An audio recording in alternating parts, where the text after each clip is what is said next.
దేవుని పిల్లలారా, దేవుని మహాకృప సృష్టికర్త గురించి మరి కొమ్ముగూడెం ప్రాంతంలో ప్రకటించే భాగ్యంలో మమ్ములను తండ్రైన దేవుడు పాలిభాగస్తులను చేయటం, వినడానికి ఆయన సన్నిధిలో మిమ్మల్ని కూర్చోబెట్టడం నిజంగా మనమంతా ధన్యులమే అని చెప్పక తప్పదు. కారణం ఏంటంటే ఇప్పటి వరకు మీరు విన్న మాటలు, తొలి ప్రసంగంలో దైవజనులు చెప్పిన మాటలు మీరు విన్నారు. దేవుడు అనగానే సర్వేశ్వరుడు, సర్వాంతర్యామి, సృష్టికర్త. ఆయన పిల్లలుగా ఈ లోకంలో ఉన్న మనం ఆయన రాయించిన బైబిలులో ఉన్న జ్ఞానమైన సంగతులు నేర్చుకుంటే ఈరోజు ప్రపంచం నివ్వెరపోయే సంగతులు బైబిలును నేర్చుకున్నవాడు మాట్లాడగలుగుతాడు. ఎందుకంటే ఈరోజు చిన్న చిన్న విజయాలకు ఆనందపడిపోతున్న ఈ లోకాన్ని కలిగించిన సర్వేశ్వరుడి మాటలు వింటే ఇంకెంత ఆనందపడుతుందో అని అప్పుడప్పుడు మనసు ఆలోచిస్తూ ఉంటుందండి. చిన్న చిన్నవి సాధించి విజయాలు ఆనందపడుతున్న ఈ మానవ జాతి సర్వాన్ని కలిగించిన సర్వేశ్వరుడి పాదాల చెంతకు వస్తే ఆయన చెప్పే జ్ఞానం, ఆయన బైబిల్లో రాయించిన జ్ఞానం ఎరిగితే ఇంకెంత గొప్పవారు అవుతారో, ఇంకెన్ని విజయాలు ఈ ప్రజలకు తీసుకుని వస్తారో అని అనిపిస్తూ ఉంటుంది.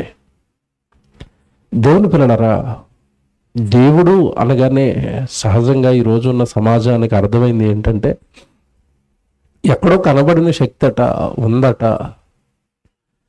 ఆ కనబడిన శక్తికి మనం కష్టం వచ్చినప్పుడు చెప్పుకుంటే కష్టాలు తీరుస్తుందట. మనకేదైనా వేదనలో, శోధనలో, బాధలో వచ్చినప్పుడు మొరపెడితే, దండం పెట్టుకుంటే, పూజిస్తే మనకి మంచి జరిగిస్తాడట అని దేవుడి గురించిన జ్ఞానం అక్కడి వరకు మాత్రమే నేర్చుకుని సమాజం ఆగిపోయింది. మళ్ళా చెప్తున్నాను, జాగ్రత్తగా వినండి. దేవుడు అనగానే మనకి కష్టం వచ్చినప్పుడు మొక్కితే మన కష్టాన్ని తీర్చేవాడు, మన బాధలను పోగొట్టేవాడు, మనం సుఖంగా జీవించటానికి మనకు తోడుగా ఉండేవాడు అని మాత్రమే అర్థం చేసుకున్నారు. అందుకే చూడండి, అప్పుడప్పుడు ఎవరైనా ప్రయాణానికి బయలుదేరుతున్నప్పుడు పొరపాటున పిల్లి అడ్డొచ్చేసింది అనుకోండి, అది అశుభం అట. పిల్లి అడ్డొచ్చేస్తే నాకేదో ప్రమాదం జరిగిపోతుంది కనుక వెంటనే ఏం చేస్తారు చెప్పండి?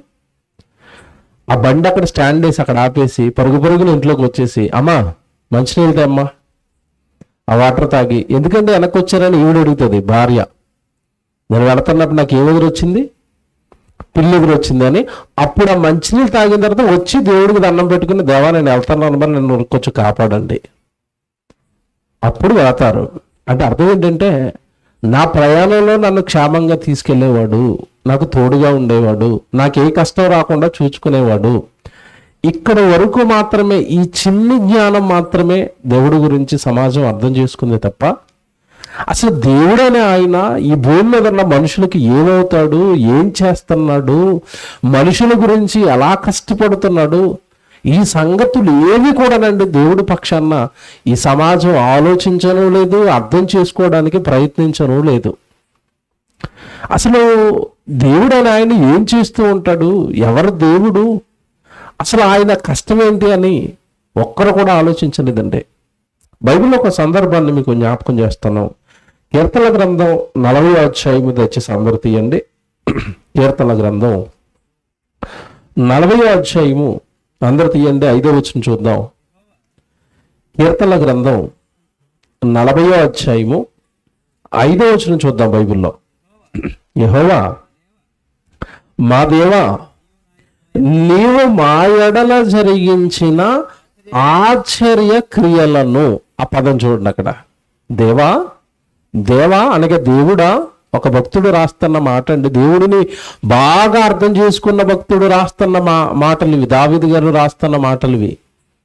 భూమి మీద దేవుని ఎరిగిన, దేవుడిని తెలుసుకున్న ఒక భక్తుడు రాస్తున్న మాటలు ఇవి. ఏటట? దేవా, దేవా, దేవుడా.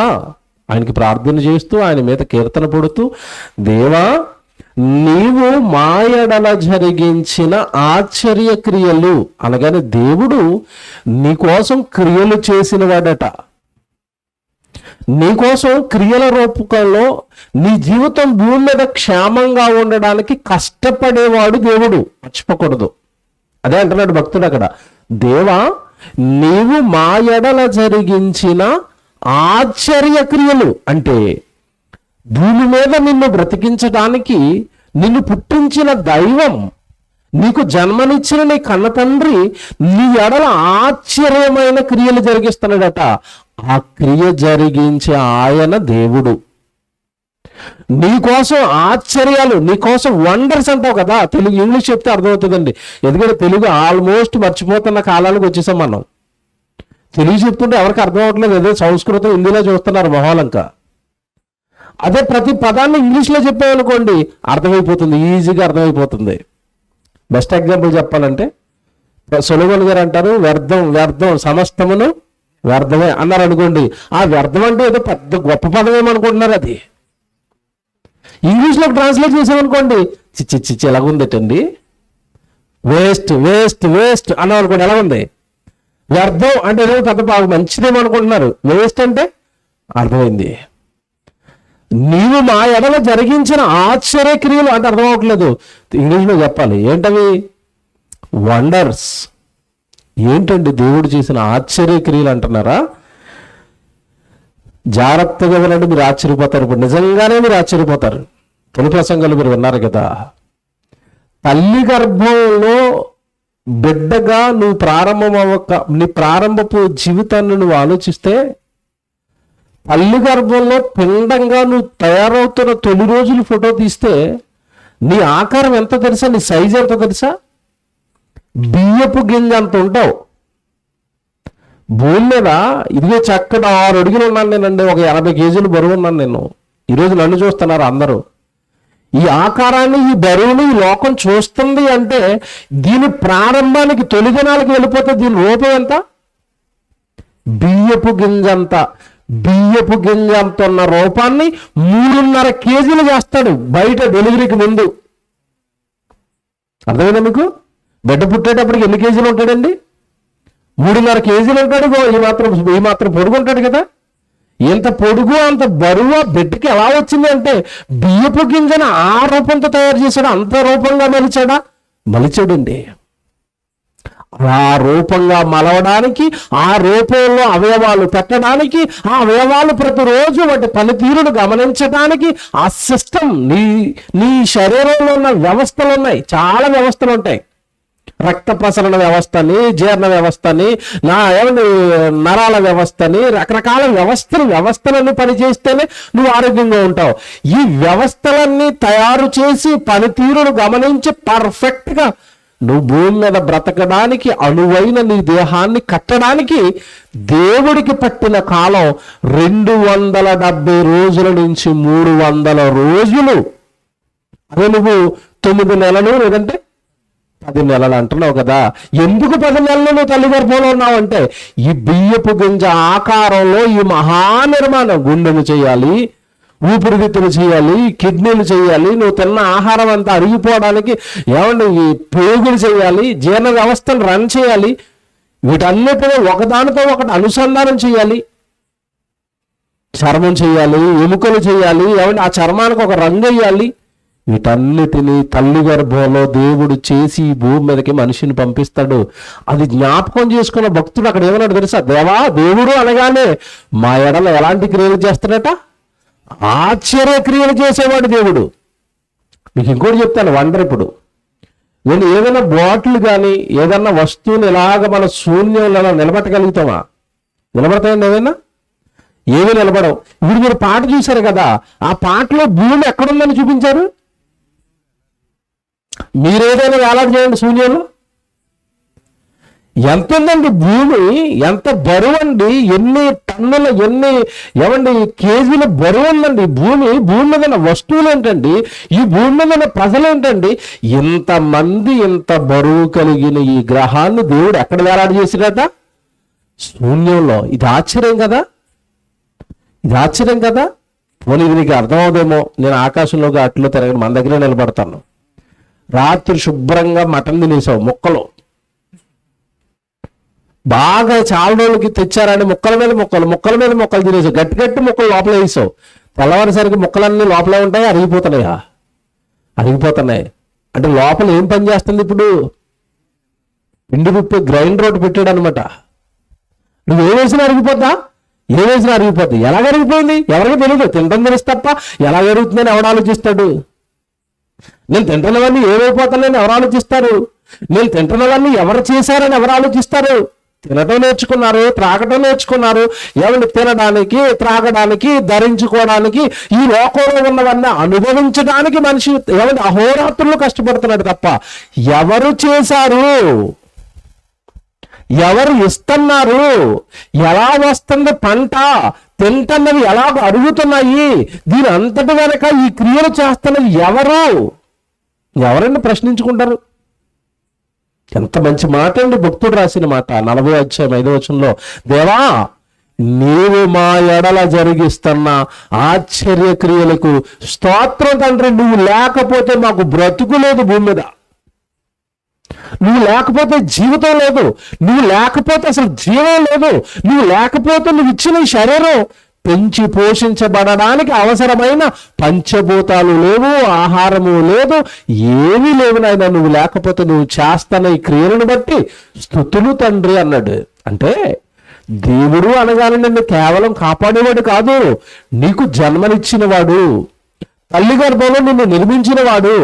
దేవుడు నిర్మించిన ఈ దేహం 60-70 ఏళ్ళు ఈ భూమి మీద బ్రతకడానికి అవసరమైన సకల వసతులను నీకు కల్పించిన వాడు, అవి కల్పించడానికి కష్టపడుతున్నవాడు దేవుడు. ఎవరు చెప్పారు ఇలాగ దేవుడి గురించి? ఎవరన్నా ఇలాగ క్షుణ్ణంగా దేవుడి యొక్క విషయాలు పరిశోధించి ప్రజల మధ్యలో పెట్టారు? చెప్పలేదండి. దేవుడు కష్టం చెప్పలేదండి, దేవుడు పడుతున్న శ్రమ చెప్పలేదండి. అనుదినము ఈ మానవుని ఎడల ఆయన పడుతున్న అష్ట కష్టాలు ప్రజలకి చెప్పలేదండి. దేవుడు అనగానే ఏమనుకున్నారంటే ఆయన హ్యాపీగా ఎక్కడో ఉంటాడట, మనకి ఏదైనా కష్టం వస్తే చెప్పాలట, ఆయన తీసేస్తాడట, ఇక్కడి వరకే చెప్పారు తప్ప దేవుడు అనే ఆయన నిన్ను బ్రతికించడానికి నిరంతరము కష్టపడుతున్నాడన్న సంగతి ఎవరు చెప్పలేదండి. బైబిల్లో రాయబడుతున్న దేవుడి యొక్క లక్షణాలు ఏమిటి ప్రకృతిలో స్పష్టంగా కనబడుతున్నా, దేవుడు బైబిల్లో ఏదైతే రాయించాడో అది ప్రకృతిలో యాజిగా కనబడుతున్నా, ఇది దైవ గ్రంథమయ్యా, సృష్టికర్త చెప్పినవే సృష్టిలో జరుగుతున్నాయి. ఒకసారి బైబిల్ దగ్గరికి రండి, బైబిల్ నమ్మండి, సృష్టికర్త వైపు తిరగండి. అంటే మీరు మత ప్రచారం చేస్తున్నారు, ఆ బైబిల్ మతం అంటారు. ఇంకేం చేయాలి చెప్పండి సమాజాన్ని? మీకు మాట అడుగుతాను, బైబిల్ మతం కాదు మహాజ్ఞానం అని మీకు అర్థం అవ్వాలి కదా. ఒక మాట అడుగుతాను నేను, బాగా వినండి. సమాజం ఎప్పటికీ తలలు పట్టుకుంటున్న ప్రశ్నలు ఉన్నాయి కొన్ని. ఏంటి తెలుసా ప్రశ్నలు? ఒక ప్రశ్న అడుగుతాను మిమ్మల్ని. సమాజానికి ఇప్పటివరకు ఆన్సర్ లేదండి ఆ ప్రశ్నకి. ఏంటో ప్రశ్న అంటే, కోడి ముందా గుడ్డు ముందా? విన్నారా? ఆన్సర్ చెప్పమనండి ఎవరినైనా. కోడి ముందా గుడ్డు ముందా? ఆన్సర్ ఏది? లోకంలో ఏ పండితుడి దగ్గర ఆన్సర్ లేదు, లోకంలో ఏ శాస్త్రవేత్త దగ్గర ఆన్సర్ లేదు. ఎందుకంటే గుడ్డు ముందు అన్నాడు అనుకోండి, కోడి లేకుండా గుడ్డు ఎక్కడ వస్తుంది అంటాడు. లేదంటే కోడి ముందు అన్నావు అనుకోండి, అసలు గుడ్డే లేకుండా కోడి ఎక్కడి నుంచి వచ్చింది అంటాడు. ఆన్సర్ లేదు. ఇప్పుడు ఇంకోటి అడిగినా, విత్తనం ముందా చెట్టు ముందా? ఆన్సర్ ఉందా? లేదండి బాబు, లేదు. లోకానికి ఏమీ తెలియదు. ఏం తెలియాలి అన్నా అందరూ రావాల్సింది ఎక్కడికో తెలుసా? సృష్టిని కలిగించిన ఆయన ఒక పుస్తకం రాసి నీ కళ్ళ ముందు పెట్టాడయ్యా. అది మత పుస్తకం కాదయ్యా, సృష్టికి మాన్యువల్ అయ్యా. అది సృష్టి మాన్యువల్, అది మనిషికి మాన్యువల్, అది బుక్లెట్, అది ప్రతి సంగతులు అందులోనే ఉంటాయి. డాక్యుమెంట్ అది, సృష్టికి డాక్యుమెంట్, ఈ భూమి మీద ఉన్న మనుషులకు డాక్యుమెంట్, అది అందులో ఉంటాయి అన్నీ. నువ్వేమో నమ్మవు కదా, నువ్వేం వినవు కదా, నువ్వేమో ఆలోచించవు కదా. పెద్దగా బుర్రలు పట్టేసుకున్నారు లోకం. ఏది ముందు, కోడి ముందా, గుడ్డు ముందా, విత్తనం ముందా, చెట్టు ముందా అంత ఏం లేదు. ఆయన ఆదికాండం చదివి తెలిసిపోద్ది అన్నాడు దేవుడు. సింపుల్ అండి. బైబిల్ కొనుక్కొని అలా తెరవంగానే మొదటి పుస్తకం ఉంటుంది ఆదికాండం అని. ఆ మొదటి అధ్యాయంలో మొదటి వచనం ఏమని ప్రారంభమవుతుందో తెలుసండి బైబిల్లో? ఆది యందు దేవుడు భూమి ఆకాశములను సృజించాను అన్న మాటతో ప్రారంభమై అసలు ఈ భూమి, ఈ ఆకాశంలో ఉన్నవి, ఈ భూమిలో ఉన్నవి సమస్తం ఎలాగొచ్చాయో పోసగుచ్చినట్లుగా రాశాడు అక్కడ సృష్టి కార్యక్రమాన్ని. అందులో చెప్తాడు అక్కడ, నాయన కోడి ముందా గుడ్డు ముందా అంటే, లేదు నాయన డైరెక్ట్ గా భూమి నుండి జీవుల్నే పుట్టించాను, పక్షులే పుట్టాయి, ముందు చెట్లే పుట్టాయి, ఆ చెట్టు నుండి విత్తనం వచ్చింది, ఆ తర్వాత ఈ ప్రాసెస్ అంతా రన్ అయింది. ముందు నేను డైరెక్ట్ గా చెట్లే వేశాను, నేను ముందు డైరెక్ట్ గా పక్షులనే కలిగించాను. ఆ పక్షి జాతిలో కోడి పక్షి కదా, రెక్కలు కలిగిన ప్రతిదాన్ని ఏమంటారు చెప్పండి, అందులో కోడి లేదా? దేవుని పిల్లలారా, ఇలా బైబిలులోనికి మనం వెళ్ళగలుగుతుంటే ఈ ప్రకృతిలో కనబడుతున్న ప్రతి దాని గురించి ప్రశ్నలుగా ఏవైతే మిగిలిపోయాయో అన్నిటికీ బైబిల్ ఎలా సమాధానం చెప్పగలుగుతుంది అంటే వన్ అండ్ ఓన్లీ బైబిల్ మాత్రమే సమాధానం చెప్పగలుగుతుంది. ఎందుకంటే బైబిల్ మాత్రమే సృష్టికర్త రాయించిన గ్రంథం, దైవ గ్రంథం. ఇప్పుడు ఇందులోకి వెళ్ళి మానవ జీవితం గురించి, ఈ సృష్టి గురించి మనం అడిగినప్పుడు, ఆలోచించినప్పుడు ఇందా మీరు చదువుకున్న మాట, దేవా మీరు మా ఎడల చాలా గొప్ప ఆశ్చర్యక్రియలు జరిగిస్తున్నారు అన్నాడు.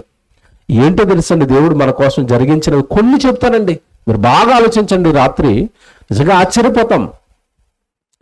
ఈరోజు మనం శరీరంతో ఈ భూమి మీదకి వచ్చామండి. భూమి మీదకి వచ్చిన తర్వాత తినాలి, ఆహారం కావాలి. రోజు మన ఇంట్లో ఏం తింటాం చెప్పండి? ఏం తింటున్నారు మీరు? ఏం తింటున్నారు చెప్పండి? అన్నం తింటున్నారు కదా, ధాన్యం పండుతుంది కదా, అన్నం తింటున్నారు కదా. మీరు ఎప్పుడైనా ఆలోచించారా, మీరు తింటున్న ధాన్యంలో ఎన్ని రకాలు ఉన్నాయి మీకు తెలుసా?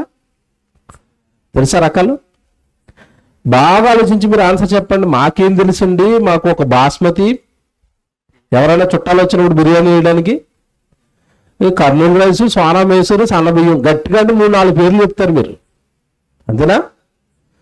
మీరు తింటున్న బియ్యం గురించి మీరు ఆలోచిస్తారంటే 10,000 రకాల బియ్యాలు ఉన్నాయి తెలుసా? నేను నెట్లో సెర్చ్ చేసండి, రాసుకోవడానికి 10,000 ఎక్కడ రాసుకుంటాం? పేరు చెప్తాం కానీ మొత్తం రైస్లో ఉన్న రకాలు, మనం తింటున్న బియ్యంలో దేవుడు చేసిన రకాల గురించి మీరు ఆలోచిస్తే కొన్ని రాసుకోగలిగిన మీకు చెప్తాను, కొన్ని అర్థమవుతాయి మీకు. ఇవి బాస్మతి రైస్ ఒకటి మీకు తెలుసు, తర్వాత బ్రౌన్ రైస్ తెలుసా? కొంతమందికి తెలుసు. ఆ తర్వాత స్టిక్కీ రైస్ అట, ఇదొక రకం. ఆ తర్వాత ఇంకోటి చెప్తున్నాను, వైల్డ్ రైస్ అట, తర్వాత ఆర్జరియా రైస్ అట, జాస్మిన్ అట, బ్లాక్ రైస్ అట, బొంబా రైస్ అట, ఇంద్రయాని అట, శుచి అట, రెడ్ కార్గో అట, సోనా మసూరి అట, కార్నిరోలి అట. కొన్ని రాసుకొచ్చారండి అంతే. ఎప్పుడైనా విన్నారా మీరు ఇవి? తింటాం తప్ప వింటాం అలవాట్లేదండి అంటారా? వేసారు చూడండి, అదిగో ఇట్లా అన్ని రకాల బియ్యాలు ఉన్నాయా? నేను అడుగుతున్నాను, ఇన్ని రకాల బియ్యాలు ఎవరి కోసం చేశారు చెప్పండి? దేవుడు మీకోసం కాదు. రోజు సన్నబియ్యం తిని బొరుగుడు అంటాడు, ఆ సోనమైసూరు చేస్తాను ఆయన బిర్యానీ వేసుకోవాలండి. ఏం దేవుడండి, ఇన్ని రకాలుగా ఆలోచించాడని మీ సుఖాల కోసం, మీ సంతోషాల కోసం, ఏమైనా ఇంత తింటే నిండిపోయి ఈ పొట్ట కోసం, ఏమైనా ఈ బెత్తడి నాలుక రుచులు కోరుకుంటున్నాను. ఎన్ని రుచులు, ఎన్ని రకాలు, ఎన్ని రకాల బియ్యం, ఎన్ని రకాల కూరలు, ఎన్ని రకాల రుచులు, బెత్తడి నాలుక. ఇప్పుడు రుచులన్నీ దేనికి కావాలి చెప్పండి? నాలుగు కట్ చేశారనుకోండి, ఆవు తింటున్నట్టుగా గడ్డేలో తినేస్తాం మనం. ఎందుకు? రుచి తెలియదు కదా, నాలుగు కట్ చేసేస్తే. బెత్తడి నాలుకని ఇన్ని రకాల బియ్యాలా? మరి ఉన్నావు కదా కొడుక, నేనంటే ఏంటో చూపించాలి కదా, నా ప్రేమ ఏంటో నీకు చూపించాలి కదా. తిను 10,000 రకాల బియ్యాలు. కూర కావాలి డాడీ, ఏం కూర వండుకుంటావు అయినా? వంకాయ వండుకుంటావా, టమాటో వండుకుంటావా, బీరకాయ వండుకుంటావా, బెండకాయ వండుకుంటావా, దొండకాయ వండుకుంటావా? కూరగాయల పేర్లండి. ఇప్పుడు తిప్పి ఏ కూరగాయ వండుకున్నా నెల రోజులు వండుకోవచ్చు మనం. అన్ని రకాల కూరగాయల కూరగాయలు బోరు కొట్టేసే. నెక్స్ట్ ఏముంది? ఆకుకూరలు తిన్నాయినా, తోటకూర తింటావా, గోంగూర తింటావా, బచ్చల కూర, పాలకూర, ఆకుకూరలు అండి. అయ్యి బోరు కొట్టేసేది. కొంచెం నాలుగు పీకేస్తుంది. ఏం కావాలి? నాన్ వెజ్ కావాలి డాడీ. తిన్నాయినా కోడి తింటావా, మేక తింటావా? ఏమన్నా మరి అడవిలో చాలా రకాల జంతువులు ఉన్నాయి. ఇంకా తాబేలు తినేసే వాళ్ళు ఉన్నారు, కుక్కలు తినేసే వాళ్ళు ఉన్నారు. అంటే మనం తినవాలండి. పందికొక్కలు కూడా తినేస్తారట, పిల్లిని తినేస్తున్నారు. అసలు దేన్నో వదలలేదండి. ఆ చైనా వాళ్ళ దగ్గరికి వెళ్ళారు అనుకోండి, అయ్యో బాబాడు అసలు దేన్నో వదలడు. పావులు కూడా తలతో ఒక కట్ చేసుకుని తినేస్తాడు. తినేస్తున్నారండి. నాన్ వెజ్లో ఎన్ని రకాలండి, మన కళ్ళ ముందు రకాలు. మనం తినే చెప్తాను, ఎవడు మనకి ఈ చికెన్ మటన్ తర్వాత ఈ అన్ని బోరు కొట్టేసాయి. నెక్స్ట్ ఏమన్నా చెప్పండి, చేపలు తినేస్తారా, పీతలు తినేస్తారా, రొయ్యలు తినేస్తారా? ఏంటండి, ఏడు తింటమే. ఎవరు చేశారు? మాకు తెలియదండి. ఏటకెళ్తాం, వలేస్తాం, చేపలాడతాయి, శుభ్రంగా మసాలా వేసుకుని తినేస్తాం. ఎవరు చేసి పెట్టారు? అందులో ఎవరు చేశారు? ఎవరి కోసం చేశారు? అది చేయడానికి ఎవరు కష్టపడుతున్నారు? ఏమండి, ఏది మనకు దొరుకుతుందన్నా దాని వెనకాల ఎవరో ఒకరు కష్టపడకుండా దొరుకుతుందేమో చెప్పండి. చేపలు, కోళ్ళు ఇవన్నీ ఊరకనే వస్తున్నాయా? దేవుడు అనే ఆయన నీ కోసం కష్టపడుతున్నాడు, ఇవన్నీ నిన్ను పెంచి పోషించడానికి. ఎవరు చెప్పారు ఇవన్నీ? ఎన్ని రకాల రుచులండి, తర్వాత వేసుకునే బట్టలండి, ఎన్ని రకాల రంగులండి, ఎన్ని రకాల సువాసనలండి ఈరోజు మనిషి అనుభవిస్తున్నవి. ఎవరు చేశారు ఇవన్నీ?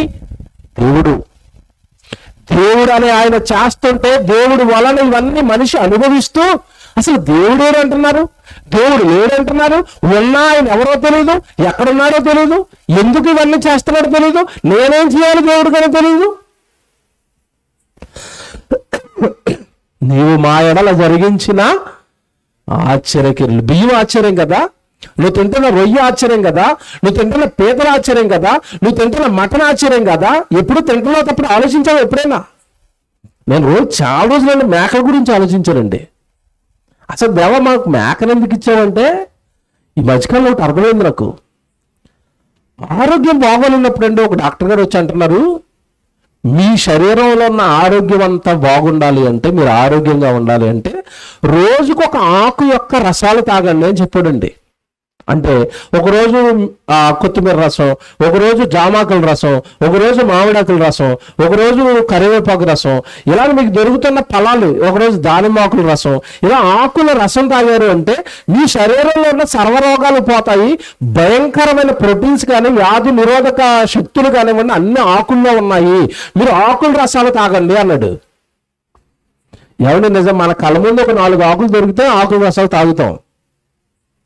మేక మాంసం తింటే ఆరోగ్యంగా ఉంటామని చెబుతూ ఉంటారు. ఎందుకు ఆరోగ్యంగా ఉంటాం తెలుసండి? ఆ తెల్లవారులు వేస్తే ఏంటంటే చెప్పండి, అది ఊరి మీదకి వదిలేస్తే ఏమండి, ఏ ఆకు దొరుకుతాయి, ఆకు దొరికేస్తుంది.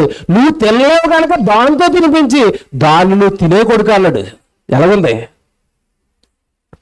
ఆ తిన్న ఆకులు తింటే నువ్వు ఆరోగ్యంగా ఉంటావు. నువ్వు మరి మామూలుడు కాదు కదా, రుచి తగిలితే కానీ తినవు నువ్వు. అందుకే ఆ డ్యూటీ దానికి వేస్తాను, అది తింటది, దాన్ని నువ్వు తినే. ఎలాగుంది? ఆకులు తింటది మేక, మేకను తింటావు నువ్వు. ఎవరు పెట్టారు ఈ ప్రాసెస్ తెలీదు, తింటావంతే. ఆకుల్ని చేసింది ఎవరు? ఆకులు మేకతో తినిపించింది ఎవరు? దాన్ని నువ్వు తిని నువ్వు ఆరోగ్యంగా ఉండాలని నీకు ఇచ్చింది ఎవరు? చెప్తారండి, ఎవరైనా చెప్తారని? ఆయన ఆలోచనలు కానీ, ఆయన ప్రేమ కానీ, ఆయన కష్టం కానీ ఎవడండి ఈరోజు చెప్తాడు? తింటమే. ఆరగించటం తప్ప ఆలోచించటం మానేశాడు. యాపిల్ పండు కళ్ళ ముందుకు వచ్చింది అనుకోండి, 2 నిమిషాల మాయం, మటుమాయం. ఎవరండి బయట ఈ కలర్ ఏంటండి, లోపల రంగు ఏంటండి, దానిలో పెట్టిన విటమిన్స్ ఏంటండి? అబ్బా ఎవరండి? డాక్టర్ గారి దగ్గరికి వెళ్ళా, ఒంట్లో బాగోలేదని. డాక్టర్ గారు ఏం తినమంటాడు? ఫ్రూట్స్ తినాలి నువ్వు అన్నాడు. ఎందుకు ఫ్రూట్స్ తినమంటున్నాడు? అసలైన విటమిన్స్ అన్న అందులోనే ఉన్నాయి. ఎవరు పెట్టారు? డాక్టర్ గారికి తెలియదు, తినమంటాడు అంతే, నువ్వు తింటున్నావు అంతే. ఇదంతా ఒక శక్తి, మహాశక్తి. నిన్ను ఈ సృష్టిలో కన్నా నీ పరలోకపు తండ్రి వీటన్నిటి కోసం కష్టపడుతున్నాడని తెలుసా? ఎవరు చెప్పారండి వీటి గురించి? ఎవరో చెప్పలేదండి, ఎవరు కనీసం ఆలోచించలేదండి. మామిడి పళ్ళు వస్తాయండి వేసవికాలంలో. మామిడి పళ్ళు తెలుసు కదా మీ అందరికీ. మామిడి పళ్ళలో ఎన్ని రకాలు ఉంటాయి? మీరు ఆరగించే తినేవి చెప్పండి గట్టిగా. నాకు తెలిసి 4 రకాలు చెప్తారు మీరు. బంగిలిపల్లి, కలెక్టర్ మామిడి, రసాలు, ఇంకదే ఆగిపోయినాయి. అసలు మీరు నిజంగా మామిడి పళ్ళు ఎన్ని రకాలు ఉంటాయని ఎట్లా కుట్టారనుకోండి, 1500 రకాల మామిడి పళ్ళు ఉన్నాయట. ఒక మామిడి పళ్ళు ఒకటి చేసి వదిలేచ్చు కదండి. 1500 రకాల మామిడి పళ్ళు చేయాలా? ఎన్నో రకాల నాన్ వెజ్లు చేయాలా? ఎన్నో రకాల కూరగాయలు చేయాలా? ఎన్నో రకాల ఆకుకూరలు చేయాలా? 10,000 రకాల బియ్యాలు చేయాలా? ఏంటండి దేవుడు ఏంటండి? ఆయన ప్రేమ ఏంటండి? ఇవన్నీ చేయడానికి ఆయన పడుతున్న కష్టం ఏంటండి? ఇంటికి అప్పుడప్పుడు చూడండి, మనకి ఇష్టమైన వాళ్ళు వచ్చారనుకోండి, ఏం వండుతారు మీరు? ఏమండి, చికెన్ వండేస్తానండి, చేపలు వండేస్తానండి, ఫ్రై చేసేస్తానండి, రసం పెట్టేస్తానండి, సాంబార్ పెట్టేస్తానండి, పెరిగి పెట్టేస్తానండి. ఇన్ని రకాలు ఎందుకు ఉంటారు? మీ ఆయన గారికి అయితే ఒకటే రకం రోజు బంగాళదుంప వండి దిగిపో అంటున్నారు. ఒక రకం వండిన మీరు ఏమన్నా మీకు ఇష్టం వచ్చేసరికి ఎన్ని రకాలు ఉండరు? 4-5 రకాలు ఎందుకు ఉండరు? వాళ్ళంటే మీకు ఇష్టం. మీ నాన్న వచ్చాడు అనుకోండి, మీ అమ్మ నాన్న వచ్చారు అనుకోండి, ఆడపిల్లలు అమ్మ నాన్న వచ్చినప్పుడు చూడాలండి, మా అమ్మ వస్తుంది, మా అమ్మకి అది ఇష్టం, మా నాన్న వస్తున్నాడు, ఏమండి మార్కెట్కి వెళ్ళండి, మా నాన్నకి తలకాయ మాంసం ఇష్టం, తేవాల్సిందే. తలకాయ మాంసం వండి, చికెన్ వండి, ఏమండి చారు పెట్టి, సాంబారు పెట్టి, ఎందుకు ఇన్ని రకాలు పెట్టుకున్నావు అంటే, మీ అమ్మ నాన్న అంటే నీకు ఇష్టం. నీకు ఇన్ని రకాలు ఎందుకు పెట్టాడు దేవుడు అంటే, నువ్వంటే కూడా దేవుడికి ఇష్టం. పిచ్చి నువ్వు అంటే, తిన్నాయన ఎన్ని తింటావో తిన్నాయన. నేను చాలా రోజులు ఆలోచించానండి, ఇన్ని రకాల రుచులు దేవుడు ఎందుకు చేశాడంటే, ఇప్పుడు నాకు కాకరకాయ చేదుగా ఉంటుందండి. ఇప్పుడు దేవుడు సృష్టిలో కాకరకాయ ఒకటే పెట్టాడు అనుకోండి, ఈ చేదంటే ఇష్టపడినాడు పరిస్థితి అని చెప్పండి, ఎండిపోడు పుల్లలాగా తినక. నేను ఇలాగే ఆలోచించానండి, కాకరకాయ ఒకటే పెట్టాడండి దేవుడు, ఈలోమో కాకరకాయ తిందాం, వీటి పరిస్థితి ఏం చెప్పండి? ముళ్ళ కొడుకు నీ కాకరకాయ ఇష్టం లేదా, ఇంకోటి తినరా, ఇంకోటి తిను, తీయగా ఉన్నది తిను, పుల్లగా ఉన్నది తిను. ఆ దేవుడు కదండి. ఒక్కొక్కడు ఒక్కొక్క దాన్ని ఇష్టపడతాడని, ఎవడు ఏది ఇష్టపడతా చేసి పాదాల చెంత పెట్టి అదంతా చేసింది నేను రా, నువ్వు నా కొడుకురా, నువ్వు నా గురించి చెప్పరా, నా కొడుకు అని దేవుడు ఎవరిని బైబిల్ను రాయించి కళ్ళ ముందు పెడితే బైబిల్ను మతం అని దేవుడు లేడని ఎవరిని రోజు సమాజం మాట్లాడుతుంటే గుండె తరుక్కుపోతుందండి. ఆయన కష్టం ఎవరు అర్థం చేసుకుంటారో, ఆయన గురించి ఎవరు చెబుతారో అని నిజంగా మేము చాలా రోజుల నుంచి ఇలాగ తపన పడుతూనే ఉన్నాం. అనేక చోట్ల ఆయన గురించి చెబుతూనే ఉన్నాం. తింటారు ధాన్యం గురించి బైబిల్లో దేవుడు రాయించిన మాట చూపిస్తాను చూడండి. ఏజ్కేలు గ్రంథం మన తింటున్న ధాన్యం గురించి దేవుడు ఏం మాట్లాడతాడు చూడండి. ఏజ్కేలు గ్రంథం 36వ అధ్యాయం చూడండి. ఏజ్కేలు గ్రంథం 36వ అధ్యాయము, ఏజ్కేలు గ్రంథం 36వ అధ్యాయము 29 చూడండి. 29 వచ్చినాడు. మీ సకలమైన అపవిత్రతను పోగొట్టి నేను మిమ్మల్ని రక్షించును, మీకు కరువు రానియ్యక ధాన్యమునొక ఆజ్ఞ ఇచ్చి అభివృద్ధి పరుతును. మీకు కరువు రానియక మీ కడుపు నింపడానికి ధాన్యమునకు ఆజ్ఞ ఇచ్చి దానిని అభివృద్ధి పరుతును. అంటే ధాన్యానికి ఆజ్ఞ ఇచ్చి దానిని అభివృద్ధి చేసి మన కడుపును నింపుతున్నది ఎవరు చెప్పండి? ఇప్పుడు ఎవరు? దేవుడండి. దేవుడు ధాన్యానికి ఆజ్ఞ ఇవ్వటం ఏంటనుకుంటున్నారా? చెప్తాను, ఇక్కడ జాగ్రత్తగా వినాలి. ఎందుకంటే అన్నదాత అనేసరికి ఎవరికి ఇచ్చేసారు ఆ క్రెడిట్ అంటే అంతా రైతు అనేసారండి. అలాగే రైతు కష్టపడటం లేదని చెప్పటం లేదు, కష్టపడుతున్నాడు. ఆయన ఎక్కడి వరకు కష్టపడతాడు అంటే గింజలు వేసేంత వరకు, నీళ్లు పెట్టేంత వరకు. తర్వాత కథంతా నడపవలసింది ఎవరో తెలుసా? దేవుడు. ఎలాగో చెప్తాను. వరి సాగు చేస్తున్న వాళ్ళండి, వరి అది వేస్తారు కదా, మడి, ఆకుమడి.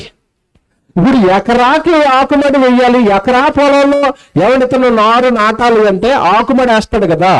ఆకుమడి వేయడానికి అతనికి ఖర్చు అయిన ధాన్యం ఎంత చెప్పండి? వెళ్ళేసాడు. ఒక బస్తా వేస్తారా? ఒక బస్తా వేసాడు అనుకుందామండి.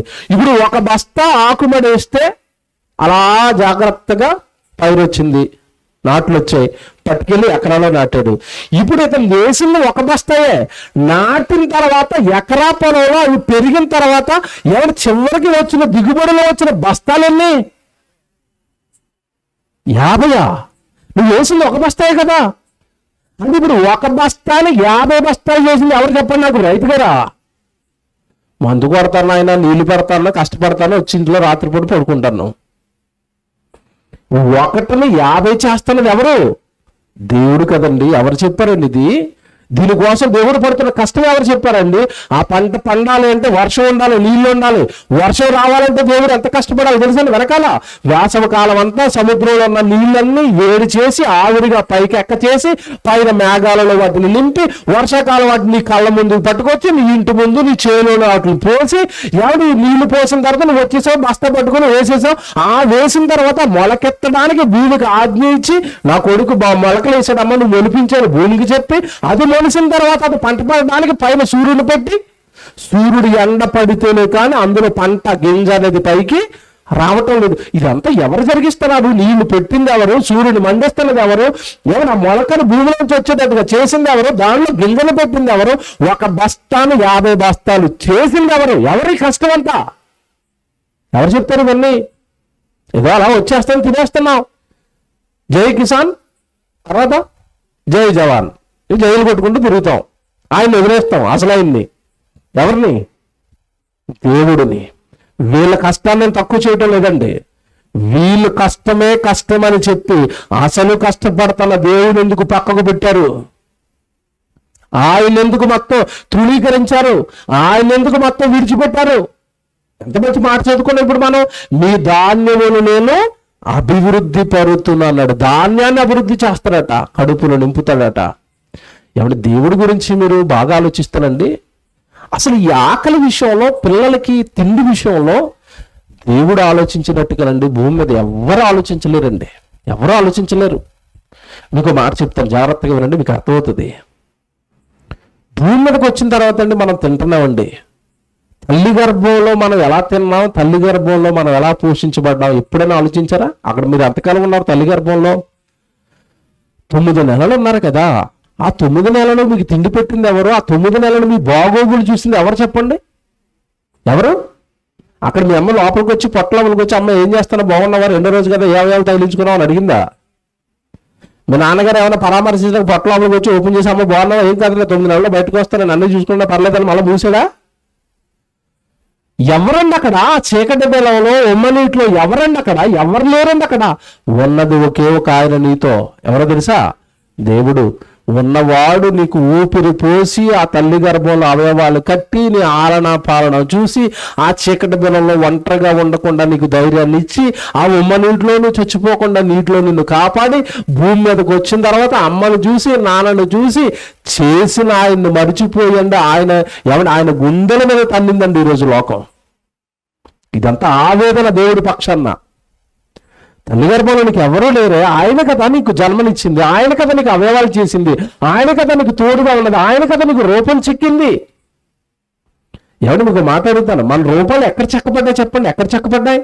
నా అరచేతుల మీదనే నేను నిన్ను చెక్కుకున్నాను. మాట చూడగానే నిజంగా అది వండరే, ఆశ్చర్యమే. ఎందుకంటే అన్న చెప్పాడు కదా, నేను ఉన్నట్టుగా ప్రపంచంలో ఎవడైనా ఉంటాడండి? ఉండడు. 1 and only అనమాట. నువ్వు చైనాకి వెళ్ళిపోయినా ఉండడు, అమెరికాకి వెళ్ళిపోయినా ఉండడు. నీకున్న కన్నుని చూసావు, ప్రపంచంలో ఎవరికి నీకున్న కన్ను ఉండదు తెలుసా? ప్రపంచంలో నీకున్న వేలుముద్ర ఎవరికి ఉండదు. ప్రపంచంలో నీ అవయవాలు ప్రతి అవయవం పైన ముద్ర ఉంటుంది. అసలు అలాంటి ముద్ర మరొకరికి లేకుండా చేశాడు. ఏంటంటే నువ్వంటే అంత ఇష్టమా దేవుడికి? నీకున్న కన్ను ఎవరికి ఉండకూడదా? నీకున్న వేలుముద్ర ఎవరికి ఉండకూడదా? నీకున్న పళ్ళు ఎవరికి ఉండకూడదా? నీకున్న చెవులు ఎవరికి ఉండకూడదా? అంతే, నీకు స్పెషల్గా డిజైన్ చేస్తాను ఆయన. రిపీటెడ్గా ఏం చేయలేదు చూడండి. నానందం చేసినట్టుగా చేసేసి మర్చిపోయి ఈ తాడేపల్లిగూడెంలో ఈయన ఉన్నాడు కదా, కొంపతీసి మా హైదరాబాద్లో వీళ్ళు ఇంకొకటి చేసినట్టు అనుకోండి మర్చిపోయి. ఇప్పుడు నేను అతను చూడగానే ఏమనుకుంటాను, ఈ తాడేపల్లిగూడెంలో ఉన్న నానన్న ఇతను ఒకడేనా, కవల పిల్లలా? మీకు ఇంకో సీక్రెట్ చెప్పనండి, కవల పిల్లలు వాళ్ళిద్దరు ఒకలాగే ఉంటారంటారు. నిజమేనా? అది పచ్చాబద్ధం. అది వాళ్ళ అమ్మని అడిగి చిన్నోడు అండి, ఇటు పెద్దోడు అండి అంటది. నీకు మాత్రం ఇద్దరు ఒకలాగే కనపడతారు. నీకు ఒకేలా కనపడ్డారు, మరి అమ్మకి ఎలా కనపడింది? చిన్నోడికి చెవి కొంచెం వంకరగా ఉంటుందని అంటది ఆవిడ. అంటే ఆ రూపాన్ని కొద్ది మార్చాడు. నిజంగానండి, ఇవన్నీ ఆలోచిస్తుంటే దేవుడికి మనం అంటే ఎంత ఇష్టం అనిపిస్తుందండి. ఇన్ని రకాల రూపాలు, ఇన్ని రకాల రుచులు, ఇన్ని రకాల రంగులు. తల్లి గర్భంలో ఉన్నప్పుడు కాపుదల. భూమి మీదకి వచ్చావు. జాగ్రత్తగా ఇక్కడ సూపర్ సీక్రెట్ చెప్తాను. భూమి మీదకి వచ్చావు. భూమి మీదకి రాగానే ఎవడు గాలి పీల్చుకున్నావు, కడుపులో ఆకలేస్తుంది. ఏం కావాలి? కడుపుకి ఆహారం కావాలి. ఏంటి అమ్మ మరి బిడ్డ పుట్టడానికి డైరెక్ట్గా బిర్యానీ పెడితే తింటావా? తినవు. మరి ఏం కావాలి ఇప్పుడు నీకు? పాలు కావాలి. ఏ పాలు? తల్లి పాలే కావాలా?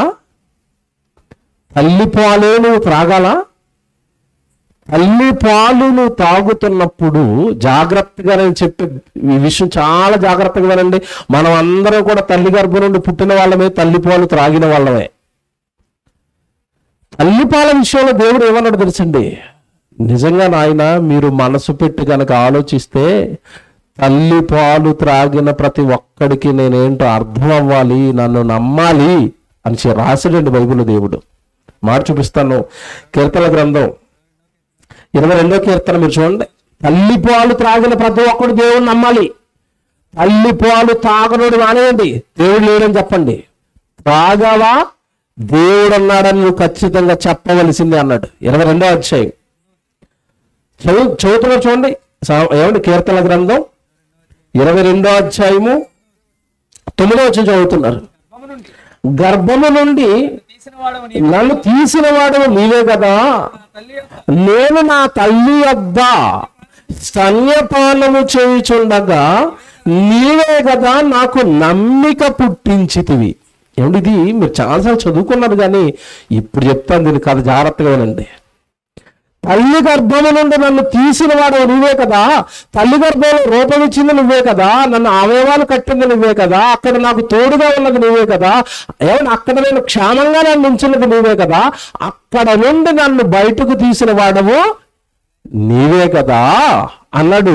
అలా బయటకు వచ్చిన బిడ్డట, జాగ్రత్తగానండి, అలా బయటకు వచ్చిన బిడ్డట తల్లి పాలు త్రాగుతున్నప్పుడే వాడికి ఏం పుట్టిందట?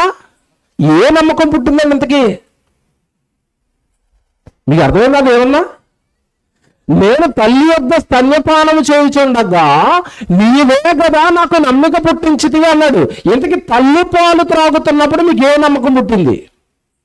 పోనీ ఇది అర్థం అవదు. అక్కడ జరుగుతున్న కథ చెప్తున్నప్పుడు మీకు అర్థమవుతుంది.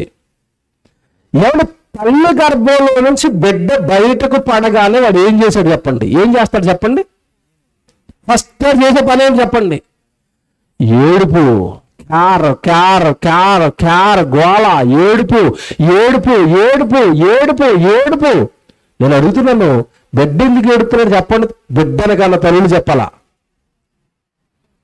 ఎందుకు ఏడ్చాడు మీరు చెప్పండి. అసలు ఎందుకు ఏడుతున్నాడు అన్నాడు? ఎందుకు ఏడుతున్నాడు?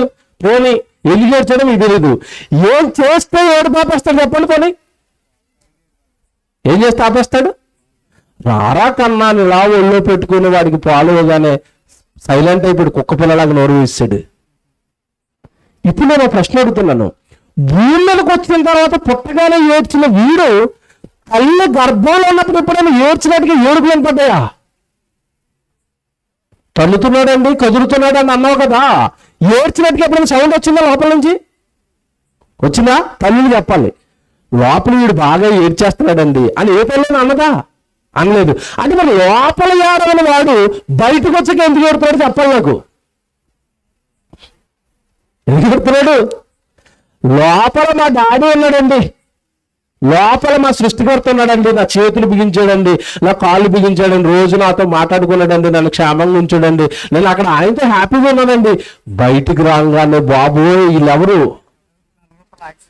నరరూప రాక్షసులు, చెతస్కేప్ వేసుకుని ఒక ఆయన, తెల్ల బట్టలు వేసుకుని ఒక ఆవిడ, ఇంత పొడుగు బట్టలు కట్టుకుని ఈవిడ, ఎవరు వీళ్ళంతా? ఎవరిల్లు? ఈ ప్రపంచం ఏంటి? ఏడు మా డాడీ ఏడు? నన్ను సృజించరాయన ఏడు? గోళ గోళ గోళ గోళ, ఏడుపు ఏడైనా ఏడుపు ఏడైనా. తల్లిపోలేట్టుగానే అమ్మయ్య ఏమైపోయినాడు? రిలాక్స్. అంటే అక్కడ పెంచిన ఆయనే ఇదిగో పెంచడానికి తల్లి రూపంలో మళ్ళా నా దగ్గరికి వచ్చాడా? వచ్చేసావా బాబు, బోలు బాబు, నువ్వు ఎక్కడున్నావు అనుకుని ఏడ్చాను బాబు, వచ్చేసావా? ఇప్పుడు ఇంతకాలం నన్ను పెంచి పోషించి నువ్వు ఇప్పుడు ఈవిడ రూపంలో పెంచి పోషిస్తావా? ఈవిడ నన్ను పెంచుతుందా? ఈవిడ నన్ను కాపాడుతుందా? అమ్మయ్య నాకు ఇప్పుడు నమ్మకం కలిగింది. ఏ నమ్మకం? నువ్వు ఉన్నావు తండ్రి. నీకు అర్థమైంది కదా? ఎవ్వరు చెప్పలేదండి ప్రపంచంలో. అందుకే చెప్తున్నా, చిటికలేసి బైబిల్ దైవ గ్రంథం. నీ కళ్ళ ముందు జరుగుతున్న ప్రతిదీ నీకు అర్థం కాదు, అర్థమయ్యేటట్టుగా చెప్పే గ్రంథం బైబిల్. బిడ్డ ఎందుకు ఏడ్చాడు? పాలుగానే ఎందుకు సైలెంట్ అయిపోయాడు? ఎవరు తెలియదు. నన్ను కన్న నా తండ్రి తల్లి ప్రేమ రూపంలో, తల్లి పాల రూపంలో నా దగ్గరికి వచ్చాడు. అమ్మయ్య దేవుడు వచ్చేసాడు. అంటే తల్లి పాలు త్రాగగానే బిడ్డకి ఏం పుట్టిందట? నమ్మిక. నమ్మిక. నన్ను సృజించిన నా దేవుడు ఇదిగో తల్లి రూపంలో ప్రేమను అందించడానికి మరలా వచ్చాడు. మీకు మాట చెప్తానండి, నిజంగా ఆశ్చర్యపోతారు. నిజంగా ఆశ్చర్యం ఇది. తల్లి ప్రేమిస్తుంది కదండి. ఎవరిని ప్రేమిస్తుంది? పుట్టిన బొడ్డోని ఎంత ప్రేమిస్తుందండి? నా కొడుకు, నా కొడుకు, నా కొండ, నా బంగారం, నావాడిడు, నావాడిడు, నావాడిడు. అసలు సీక్రెట్ చెప్పలే. ఇప్పుడు నువ్వు బిడ్డను నువ్వు ఎప్పుడు ప్రేమిస్తావు? ఎప్పుడు ప్రేమిస్తావు? బిడ్డల మీద తల్లికి ఎప్పుడు ప్రేమ కలుగుతుంది? పుట్టిన తర్వాత, చూసుకున్న తర్వాత, నా కొండండి, నా బంగారం అండి, ఈడే నా జీవితం అండి, ఈడి కోసమే నేను బ్రతుకుతానండి, ఈయన గొప్పవాడిని చేసేస్తానండి, ఈయన టాప్ చేసేస్తానండి. నేను మాట్లాడగనా? అంత ప్రేమ వాడి మీద నీకు ఎందుకు కలిగింది? వాడు పుట్టిన తర్వాతే ఎందుకు కలిగింది? అసలు సీక్రెట్ చెప్పను. ఇప్పుడు నేను బిడ్డ పుట్టక మునుపండి ఏ బిడ్డను కూడా తల్లి అంతలా ప్రేమించదు. ప్రేమిస్తుందా? పోనీ ఇది మీకు అర్థమవుతూ, ఈవిడ గంట ముందు ఆ లక్కకి పెళ్ళి అయిపోయింది, ఆ లక్కకి బిడ్డ పుట్టాడు, ఆ లక్క బిడ్డను ఎత్తుకొని ఈవిడ ఒక రోజు ఆడు మొత్తం మీద 102 వేసాడు అనుకోండి. ఈ పిల్ల పెళ్లి కాని పిల్ల చిన్నమ్మాయి వాడు తడిపోయింగానే పక్క ఏమైనా వాడు ఒళ్ళంతా 102 వేసేయంగానే ఎలాగా రియాక్ట్ అవుతుంది చెప్పండి? బాబాయ్ చేయండి బాబాయ్, ఏంటి మీ అక్క మీ కొడుకున్న మొత్తం నా బట్టలు అక్కడ తపకమైన అక్కడ పడేసి వెళ్ళిపోయి స్నానం చేసి బట్టలు మార్చుకో, అమ్మ కొంపండు బాబాడు అంటది. ఈవిడికి పెళ్ళి అయిపోయింది, బిడ్డ పుట్టేశాడు, ఈవిడ బిడ్డ వేసాడు. ఇప్పుడు అప్పుడు ఏమంటది? బాబా బాబా కంపండి చిచ్చి బాబా అంటదా? మా ఊడేనండి తీసుకుని వెళ్ళిపోద్ది. ఎందుకు వచ్చింది మార్పు తెలుసా? ఈ మార్పు ఎందుకు వచ్చిందో తెలుసా? నా బిడ్డను నీ చేతుల్లో పెడతాను తల్లి, నా బిడ్డను నీ చేతుల్లో పెడతాను. నువ్వు వాడిని ప్రేమించాలని నీకు తెలియకుండా దేవుడిని బుర్రలో ఒక హార్మోన్ రిలీజ్ చేసాడు.